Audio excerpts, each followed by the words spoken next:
Even with the economy growing and stocks inching higher, the possibility of a U.S.-led attack on Syria over its use of chemical weaponry continues to hang over our markets. In the United Kingdom, lawmakers there were set to vote this evening on whether to authorize the use of British troops or weaponry in a retaliatory strike against Syrian military targets. Earlier today, Prime Minister David Cameron said it was legal and just, to use his words, for his country to take action against Syria. We must not let the spectre of previous mistakes paralyze our ability to stand up for what is right. We must not be so afraid of doing anything that we end up doing nothing. Let me repeat again, there will be no action without a further vote in this House of Commons. But on this issue, Britain should not stand aside. Meanwhile, on Wall Street, investors were relieved that the prospect of U.S. military action against Syria is not imminent. And so stocks got a lift from that encouraging GDP number that we told you about and the dip in first-time jobless claims. Also helping, Verizon. It was the biggest gainer in the Dow, up more than 2.5% on confirmation that it's in renewed talks to buy out the 45% of Verizon Wireless that it doesn't already own from its partner in the carrier. That's Britain's Vodafone. That deal could be worth upwards of $130 billion. Well, by the closing bell, the Dow added 16 points, the Nasdaq up 30 on strength of tech stocks, and the S&P 500 tacked on 3 points. Joining us tonight to analyze all of this, we are very happy to have with us an old friend. Robert Hormats recently left his post in the State Department, where he was Undersecretary for Economic and Energy Affairs. Bob, good evening. Welcome. Good to be back with you. Nice to see you again. First of all, on Syria, oil prices have gone skyrocketing at this point. What do you make of that development? And if this drags on, how much higher does oil go, do you think? Well, as we know in the Middle East, that's an area where we see unintended consequences of various types of actions. And if we do take some action against the Syrian regime for what they've done by use of chemical weapons, there is likely to be a series of repercussions. Very hard to predict.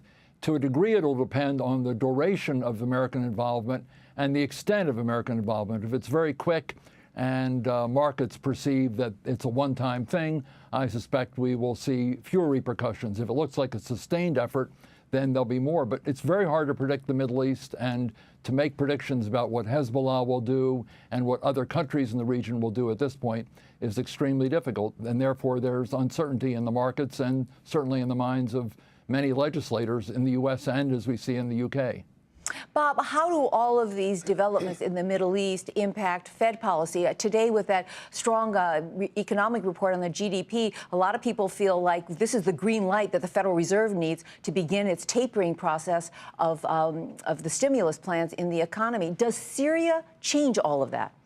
Well, I think these numbers are very encouraging with respect to growth and the jobs picture, and that should tip the balance to a greater degree in favor of those who do want to begin tapering relatively soon. If, on the other hand, we see actions in the Middle East against Syria and repercussions in the region, then I suspect we'll see a lot of people who would otherwise favor tapering hesitate a bit because they would like to see what the implications are, particularly with respect to the energy markets and with respect to the general stability of the region. We're getting late word, Bob, that David Cameron's lost that early vote in the House of Commons to get approval for the strike on Syria. Diplomatically, this must make it very difficult for the Western allies to keep this coalition together as we move towards some sort of action here.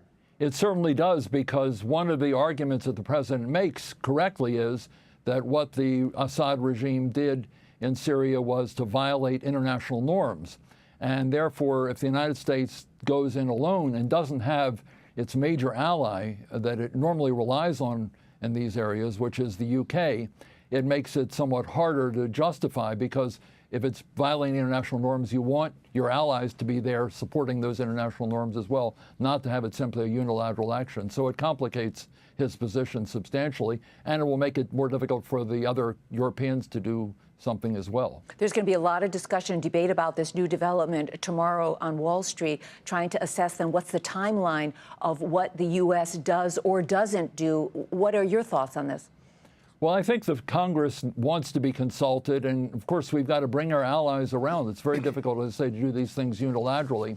So I would guess that The timing probably, although it's very hard to predict, will be delayed somewhat until we can bolster support among our allies and make sure we have a firm level of support in the United States. And that requires explaining to the American people what the nature of the mission is, right, and the duration and the extent of American involvement down the road. All these things need to be done to get Americans to understand why we're doing it. And we do need broader national support as well. That will make things more comfortable for the president, and I think give markets greater confidence also. Bob Hormats, now former Undersecretary of State for Economic and Energy Affairs. Good to see you again, Bob. Thanks. Great to be with you.